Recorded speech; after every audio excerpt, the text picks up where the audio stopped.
Hello friends, आज हम लोग स्टार्ट करने जा रहे हैं अपना एमसीक्यू मैराथन, जो कि बिहार कंप्यूटर टीचर के लिए बनाया गया है। जो बिहार कंप्यूटर टीचर का तैयारी जो कर रहे हैं, उसमें जो भी कंप्यूटर रिलेटेड है, आपने ऑलरेडी प्रिपरेशन कर लिया है या प्रिपरेशन कर रहे हैं, यहाँ पे सेट ऑफ क्वेश्चंस है, काफ़ी सारे क्वेश्चंस है विथ एक्सप्लेनेशन है। इस क्वेश्चन को मिस मत कीजिएगा, क्योंकि इसी लेवल के क्वेश्चंस आपको आएंगे। हो सकता है इसी में से कई क्वेश्चन आपके टकरा भी जाए, तो इसलिए कि क्वेश्चन को थोड़ा ध्यान से पढ़िएगा, और जो लोग भी प्रिपरेशन कर रहे हैं उनको शेयर कीजिएगा। अगर आप नहीं कर रहे हैं, तो अगर आपके नॉलेज में कोई कर रहा है तो आप ज़रूर शेयर कीजिएगा। और आइए हम लोग अपना पहला क्वेश्चन देखते हैं।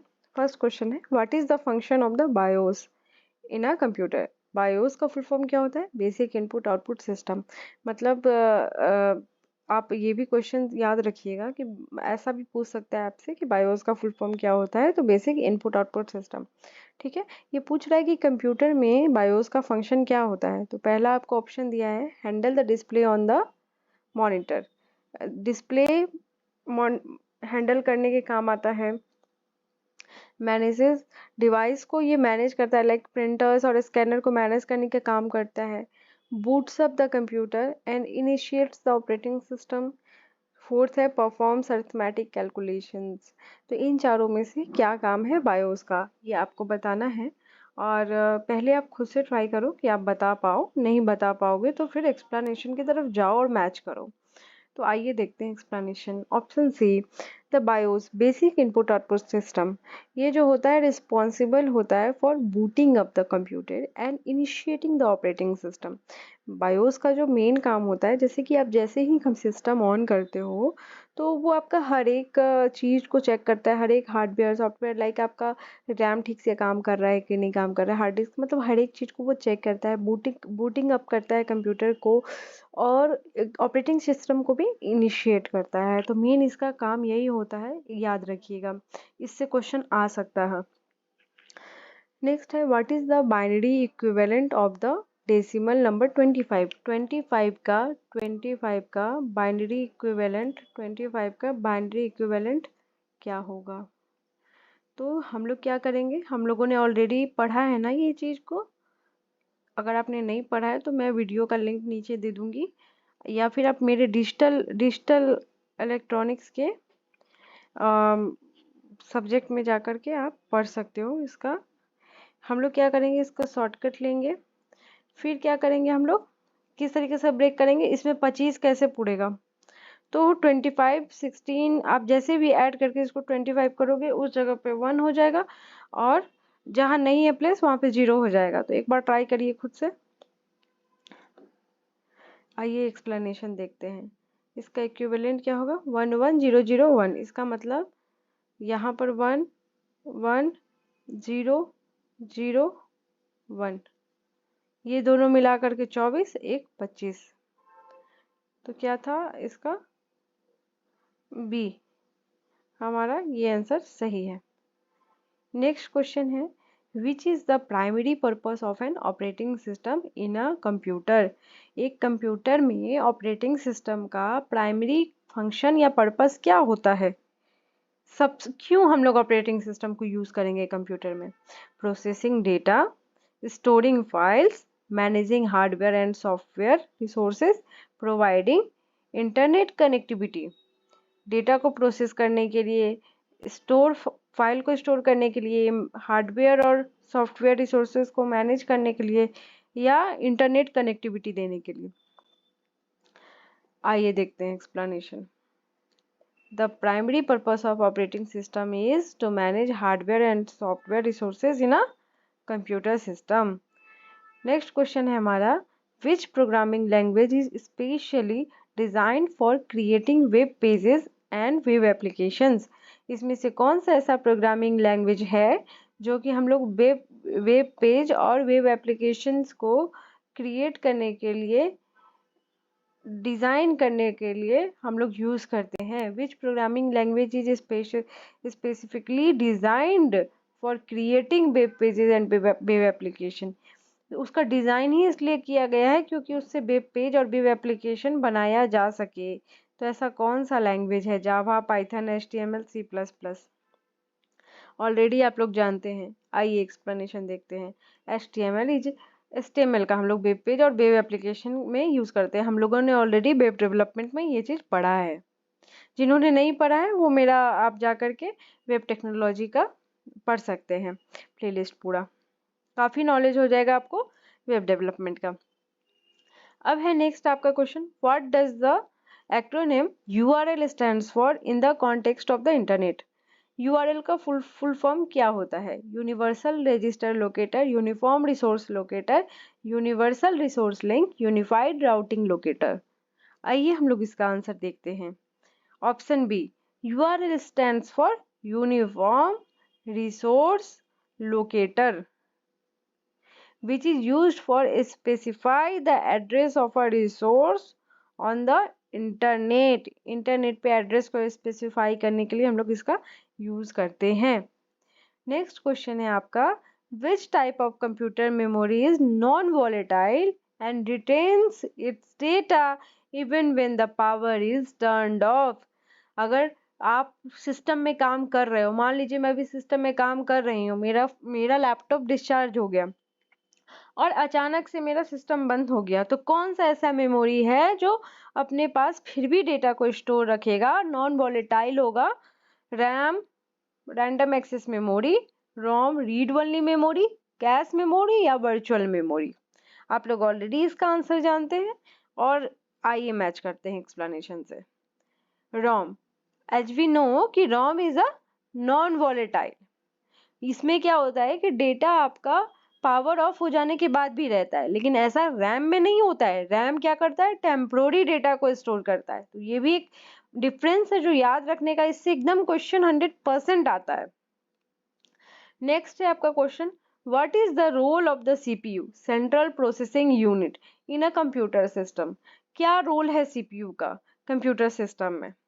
Provides external storage for data, executes instructions and performs calculations, controls input output device, stores software application। External storage provide करना, इंस्ट्रक्शन और कैलकुलेशन को परफॉर्म करना, इनपुट आउटपुट को डिवाइस को कंट्रोल करना या स्टोर सॉफ्टवेयर एप्लीकेशन। इसका आंसर है CPU is responsible for executing instructions and performing calculations. CPU का काम है इंस्ट्रक्शन को एग्जीक्यूट करना और कैलकुलेशन परफॉर्म करना। Option B is the right answer. Next है, what is the basic unit of information storage in a computer. एक computer में हम किस तरीके से डेटा को 0 और 1 के फॉर्म में स्टोर करते हैं, तो उसको हम क्या कहते हैं? बाइट, बिट, किलोबाइट या मेगाबाइट। आप लोग ऑलरेडी आंसर जानते हैं, आइए हम लोग कंफर्म करते हैं। The basic unit of information system in a computer is bit, 1 or 0। Computer understands only 1 and 0। Next question is, which of the following is not a primary function of a computer। Computer का इसमें से कौन सा ऐसा है जो primary function नहीं है? Input, processing, output. As we know CPU here and here is the input device and here is the output device is related, so the basic function of the computer is input, processing and output। What about the maintenance? Now check the explanation। The primary function of computer are input, processing, output and storage। Maintenance is not one of the primary function, right? Then D is the right answer।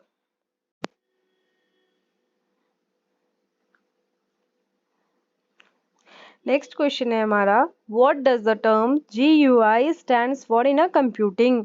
Computing में GUI किस चीज के लिए stand करता है? General user interface, graphical user interface, general utility interface या graphical utility interface. Answer already आप लोग को पता है, आइए देखते हैं answer. Option is B, GUI stands for Graphical User Interface, which provides a visual way for user to interact with the computer and its application। Okay. Next question is, which computer port is commonly used to connect the keyboard and mouse। आप लोग अपने laptop में अलग से keyboard और mouse को connect करना चाहते हो कंप्यूटर में, लैपटॉप में, तो किस पोर्ट का आप लोग यूज करते हो? USB, यूनिवर्सल सीरियल बस, HDMI VGA RG45। तो ऑलरेडी आप लोगों को आंसर पता है, नहीं पता है तो आइए एक्सप्लेनेशन में हम लोग मैच करते हैं। USB Universal Serial Bus ports are commonly used to connect peripheral like keyboards and mice to a computer. Okay. Next question है what does RAM stand for in a computer terms. Already हम लोगों ने अपने previous उसमें देखा है question में, तो we know already the answer of this question. Random access memory, read only memory, remote access memory या reliable array of memory. The answer is random access memory. RAM stands for random access memory and it is used for temporary storage of data that the CPU can access quickly. Okay? CPU आराम से और जल्दी ही data को quickly store कर सके, access कर सके, इसलिए हम लोग क्या करते हैं, रैम का यूज करते हैं।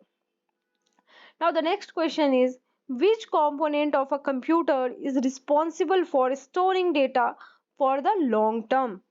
कौन सा कंपोनेंट कंप्यूटर का है जो कि रिस्पॉन्सिबल होता है डेटा को स्टोर करने के लिए लॉन्ग टर्म के लिए? Random access memory, central processing memory, central processing unit, hard disk drive HDD और एसडीडी, या फोर्थ है पावर सप्लाई यूनिट। इन चारों में से कौन सा यूनिट, मेमोरी यूनिट को हम लोग यूज करते हैं लॉन्ग टर्म के लिए स्टोर करने के लिए? आइए मैच करते हैं आंसर। द हार्ड डिस्क, हम लोग हार्ड डिस्क अलग से घर में रखते हैं ना, कि जो भी हम लोग को डेटा स्टोर करके रखना है, हमारा लैपटॉप का, हमारे फोन का डेटा भर रहा है, तो हम लोग क्या करते हैं, हार्ड डिस्क में या सॉलिड स्टेट ड्राइव में, द हार्ड डिस्क ड्राइव और सॉलिड स्टेट ड्राइव में हम लोग चीजों को लॉन्ग टर्म के लिए स्टोर करके रखते हैं, even when the computer is powered of, right. Next question है हमारा what is the primary purpose of the central processing unit in a computer. इस क्वेश्चन का जवाब आप लोग देंगे क्योंकि ये रिपीटेड क्वेश्चन है, अगर आपने पहले पढ़ा है तो फट से जवाब आपको दे देंगे। नेक्स्ट क्वेश्चन है what is the primary purpose of an antivirus software. Enhance computer performance, create new software applications, protect the computer against malicious software, improve internet speed. Antivirus का क्यों यूज करेंगे, वायरस से बचाने के लिए यूज करेंगे, तो आप लोग इसमें से सेलेक्ट करिए आंसर। आइए एक्सप्लेनेशन देखते हैं। The primary purpose of antivirus software is to protect the computer against malicious software such as viruses, malware and other security threats. हम लोग एंटीवायरस इंस्टॉल करते हैं ना कंप्यूटर में, उसी की बात हो रही है। नेक्स्ट क्वेश्चन है आपका which type of computer memory is often referred to as primary memory and is used to store data and instructions that the CPU actively process. This is the twisted question which I already explained earlier in some question. Like ये question already आपको पूछा जा चुका है इस marathon में और उसी को थोड़ा ट्विस्ट करके क्वेश्चन डाला गया है ताकि आप इसका आंसर कर सके, क्योंकि ये बहुत इंपॉर्टेंट क्वेश्चन है, इसलिए आपको दिमाग में डालने को बार बार ट्विस्ट करके डाला जा रहा है। रैम, रोम, कैसे मेमोरी या वर्चुअल मेमोरी, कौन सा ऐसा मेमोरी है जो प्राइमरी मेमोरी भी है और सीपीयू को एक्टिवली प्रोसेस करने के लिए हम लोग यूज करते हैं? इसका आंसर आप लोग दीजिए, नहीं दे पाएंगे तो एक्सप्लेनेशन से मैच करिएगा। In which generation of computers did integrated circuit ICs और chips replace individual transistors making computers more powerful and compact? First generation, second generation, third या फोर्थ जनरेशन? आइए देखते हैं explanation. Integrated circuits, ICs or chips replaced individual transistors in the fourth generation of the computer, making them more powerful and compact and energy efficient. Now the next question is, which type of computer memory is the slowest but offers high capacity storage for programs or data even after the computer is turned off? Computer turn off होता है उस समय भी कौन सा computer memory, जो which type of computer memory is the slowest but offers high capacity storage? RAM, ROM, cache memory, hard disk? This is also the twisted question. You have to answer this in the comment box. Okay. The next question is, which generation of the computers saw the introduction of the microprocessor leading to development of personal computers and smaller systems? कौन सा generation computer का जो है micro processor का term जो है उसमें आपका आया है, और वो पर्सनल कंप्यूटर और स्मॉलर सिस्टम भी है, मतलब डेवलपमेंट उसका हुआ है किस जनरेशन में? First, second, third, fourth? The answer is the third generation of the computer saw the introduction of the microprocessor, which significantly reduced the size of the computer, lead to the development of the personal computers and improved processing powers. Now the next question is, in which generation of the computers were transistors used, leading to the smaller, more reliable and energy efficient computer? First, second, third, fourth? अगर आप लोगों ने basic in चारों generation के बारे में पढ़ा होगा तो आंसर क्विकली कर सकते हैं. Transistors were used in the second generation of the computers, replacing vacuum tubes and leading the smaller, more reliable and energy efficient computer system. Now the next question is, which generation of the computers is associated with the development of the World Wide Web and the internet? कौन से generation में WWW को launch किया गया था? Fourth, fifth, sixth, seventh? The answer is B. The fifth generation of the computer is associated with the development of the World Wide Web and the internet. This generation brought significant achievements, advancements in networking and communication technology. Now the next question is, what generation of the computer is characterized by use of the large-scale integrated circuits and very large-scale integrated circuits? LSIS या VLSIS कौन सी generation में invent किया गया था? इसका जवाब आपको खुद देना है कमेंट में, ठीक है, क्योंकि ऑलरेडी इसका टर्म स्पीच में समझाया गया है. Which type of the computer is slower than the primary memory but faster than the secondary memory? Virtual memory, कैसी मेमोरी, रोम और फ्लैश मेमोरी? कौन सा ऐसा मेमोरी है जो कि प्राइमरी मेमोरी से स्लोअर है और फास्टर है सेकेंडरी मेमोरी से? आइए एक्सप्लेनेशन देखते हैं. Virtual memory is slower than the primary memory RAM but faster than the secondary memory. It is used to extend the efficient RAM capacity by using a portion of the hard disk as additional memory when needed. ये efficiency RAM capacity का बढ़ाने के लिए, extend करने के लिए use होता है, और ये स्लोअर होता है रैम से बट फास्टर होता है हार्ड डिस्क से. Now the next question is, which generation of the computer saw the introduction of the high level programming languages and the use of the microprocessor? हम लोग कौन से हाई लेवल प्रोग्रामिंग कौन से generation में देखा गया और माइक्रो प्रोसेसर का यूज कौन से जनरेशन में देखा गया है? इसका आंसर आप देंगे कमेंट में. नेक्स्ट क्वेश्चन है, what type of computer is designed to be operated by one user at time and is commonly used for everyday task like web browsing and web processing?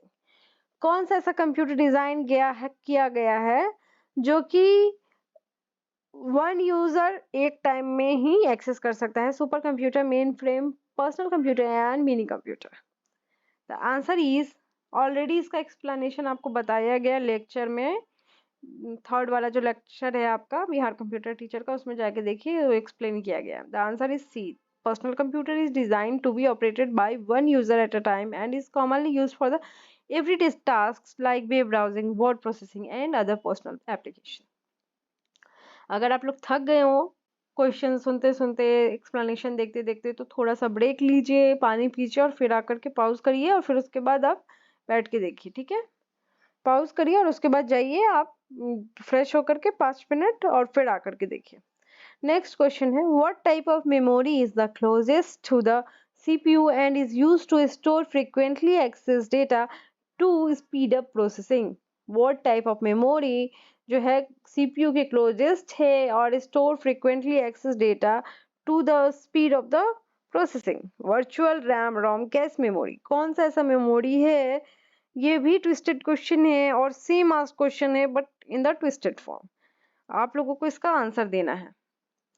Next question है, what is the main frame computer in computing terminology?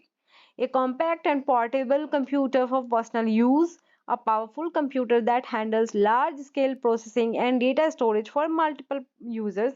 Third one is a computer designed for gaming and multimedia applications, a computer used primarily for scientific research and simulations. तो हम लोग already ये पढ़ चुके हैं अपने lecture में, तो आइए देखते हैं इसका answer. A mainframe computer is a powerful computer designed to handle large scale processing and data storage for multiple users simultaneously. It is commonly used in large organizations for critical applications and data processing. Now the next question is, what topology is commonly used in wireless networks where devices connect to a central wireless access point?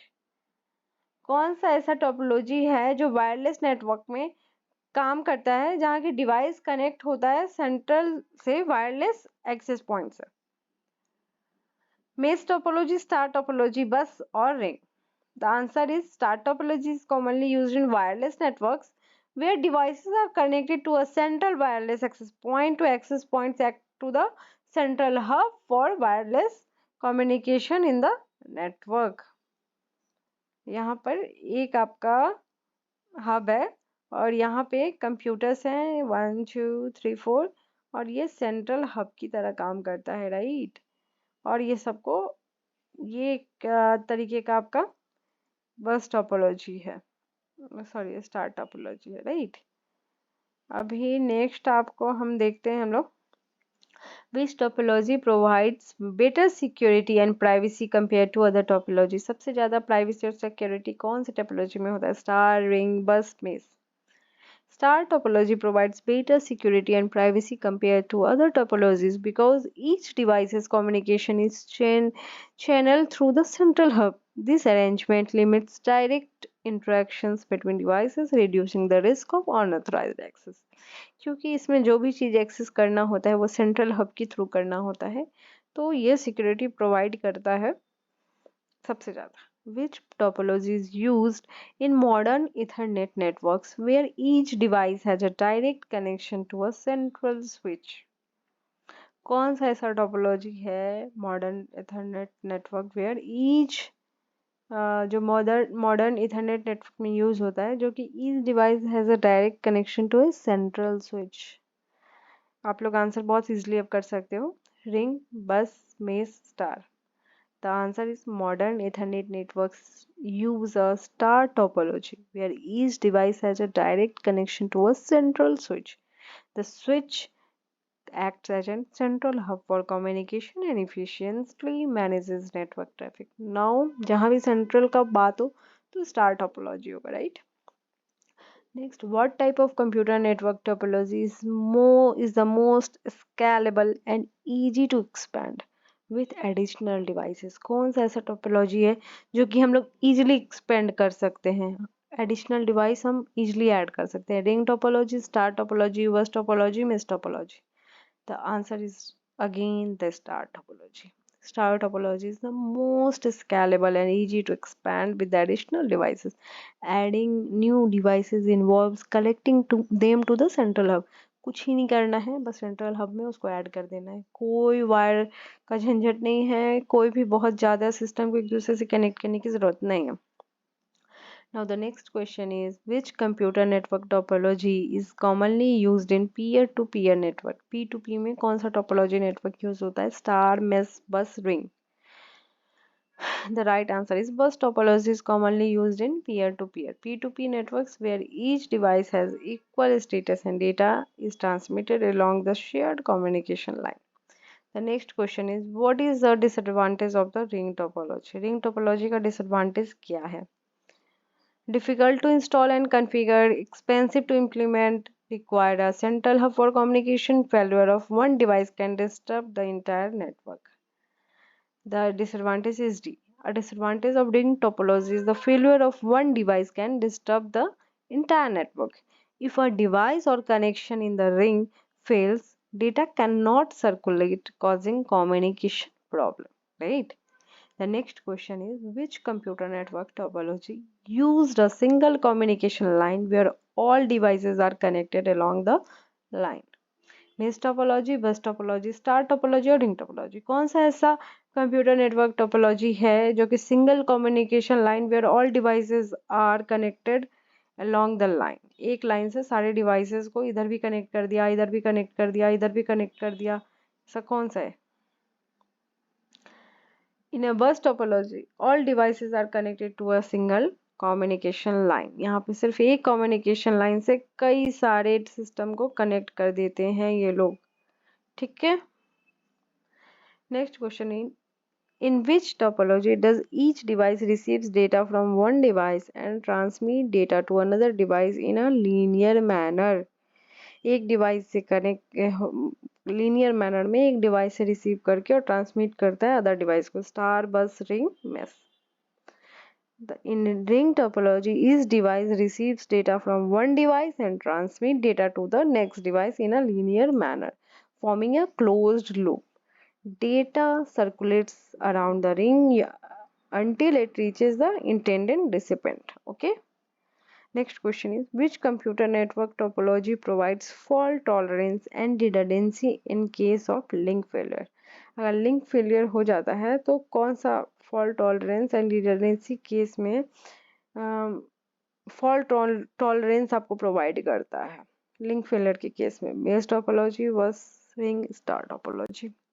The answer is mesh topology provides fault tolerance and redundancy in case of a link failure because every device is connected directly to every other device. If one link fails, real alternative paths are available for the communication. Next question is, what is the primary characteristic of a star topology in a computer networking? Star topology का primary function क्या है? redundancy of data, each devices is connected to a central hub, all devices are interconnected in a closed loop, direct connection between all devices. हम लोग already इस question को देख चुके हैं, आप खुद से सॉल्व करके एक बार मैच करिएगा। नेक्स्ट क्वेश्चन है, what is the purpose of the SQL, structured query language in a DBMS? SQL का क्या काम है? Manage database hardware resource, create user interfaces for the database, store and retrieve data from the database, provide internet connectivity. तो इसका answer क्या है आप लोग ऑलरेडी जानते हैं, option C. The purpose of SQL structured query language in DBMS is to store and retrieve data. मतलब क्या करता है, अब कोई ऑलरेडी डेटा आपको स्टोर करना है टेबल में तो भी एसक्यूएल क्वेरी का यूज करते हो, निकालना है, फेच करना है तो भी यूज करते हो, अपडेट करना है तो भी करते हो, डिलीट करना है तो भी एसक्यूएल क्वेरी का यूज करते हो। नेक्स्ट क्वेश्चन है, which database model organises data in a tree like structure with parent child relationship? Relation data model, network database model, hierarchical, object oriented? The option C, the hierarchical database model organizes data in a tree-like structure with parent-child relationship. Each parent can have multiple children, but each children have only one parent, right? Now the next question is, what type of relationship is established through a foreign key in a relational database? One to many, one to one, many to one, many to many. Foreign की के through कौन सा relation established होता है?